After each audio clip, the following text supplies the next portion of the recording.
T-minus 3, 2, 1, 0. Ignition. Liftoff. Liftoff. 30 minutes after the hour. Baby. Perfect. What's up, Maura? Today we're going to look at your last workout. Alright, we're going to look at shooting first. Remember, with those feet, okay, we want 10 toes to the basket and we want our feet about hip width apart. So 10 toes to the basket, hip width apart, and we want to catch it on the hop.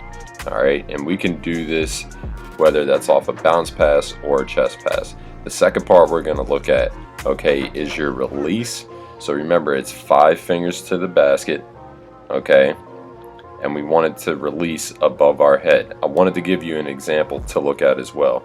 Let's check out this shooter. Alright, now you'll notice that she has 5 fingers going towards the basket, okay, and she's getting a little bit of a jump. So her jump is towards the basket as well. Alright, always 5 fingers towards the basket. Alright, next thing we're looking at is your chop, okay, and getting it into that pocket. So if we look at this here, your back foot on your chop never really moves. That's kind of just a pivot and then placing it forward. Alright, look at it again. It's more like a pivot and then kind of getting your feet towards the basket. Getting your feet towards the basket is the right thing. That's exactly what you want to do. But we want to see both feet moving. We're going to check it out in this drill that I call the mini arc series that we worked on together. So if you look at my feet in this drill, you're going to see both feet move. Alright, and then both feet get back towards the basket. So both feet move, both feet are back towards the basket. Look at it one more time. Both feet move, both feet get back towards the basket. This is really important because if both feet move, alright, and we get into that split stance, that's the way that we start taking off running. Alright, so we want to have that ability to be able to take off running from that. This is that reverse chop that you like to do as well, so you can work on this as well. Alright, so still split into that stance and then start running from there in order to get that shot off if you need to. Alright, so this next aspect, you picked it up pretty quickly. Alright, and this is working on that guard hand and getting the ball back into the pocket. We're going to check out this video that I made. Look at Kyrie, he always has a guard hand up. Hey, today we're going to work on protecting the basketball. Alright, we have to have an active offhand. We'll use 2 tools today. We'll use a cone and we'll use a tennis ball. Alright, essentially what we want to do every time we make a move, whether that's an in and out, or if that's a chop, whatever it is, we have to have an active offhand. Everybody's gonna get their own cone, okay? And all we're working on first is just a pound and touch on the cone. We wanna stay low, all right? We don't wanna bend over and touch the cone. That's not how we play the game, right? Everything that we do simulates what we do in the game.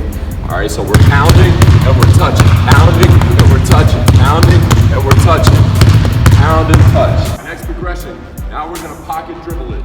Okay, we're gonna pocket dribble, so when they go to reach, we're just gonna pocket it. Now don't come underneath it, you're just pocketing it back to your pocket, all right? So you can step past it, all right? So the movement is forward, back, forward, okay? Forward, back, forward. Notice my hand is not coming up and under the ball. My hand is coming back, my elbow's moving back, okay? My elbow's moving back. So the movement here, when it comes back, my offhand, my guard hand comes forward. So back, forward, back, forward, back, forward. Now you can take those pounds in between, and keep it going that way. Make sense to everybody? All right, so we progressed, okay, from just a straight pound touch to a pounded pocket. All right, now we're going in and out. We're stepping across the cone, okay? So defenders here, pound, step across the cone and touch. Step across the cone and touch. Across the cone and touch. Try to keep your hand up at all times. Get it, lose it, just get it back, step across, and touch. To see our footwork move. All right, so when we do our in and out, just like I showed you guys with Kemba Walker, okay, that exaggerated footwork. And a rebound for Williams. Here's Kemba pushing the pace.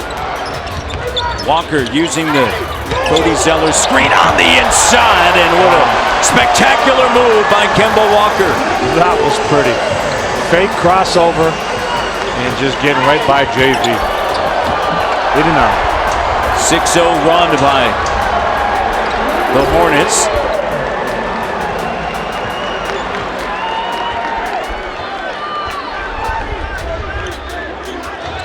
what it sells. Remember, in and out sells a high crossover, okay? So when we're at the cone right now, we're gonna go in and out and touch the cone on the in and out. All right, so again, in and out, touch. Pound it, in and out, touch. In and out, touch. Notice that my footwork is moving from one side of the cone to the other. That sells that footwork. Alright, so that wraps up our video for the day. Just remember that you should be working on this stuff even when we're not training together. Alright, look at this video, go back through the drills. If you have any questions at all, please feel free to reach out, so this way I can help you get through this process together. And remember, it's just that it's a process. You're not going to get better overnight. You're not going to make all those shots overnight. So just remember, work on this process and great things will come.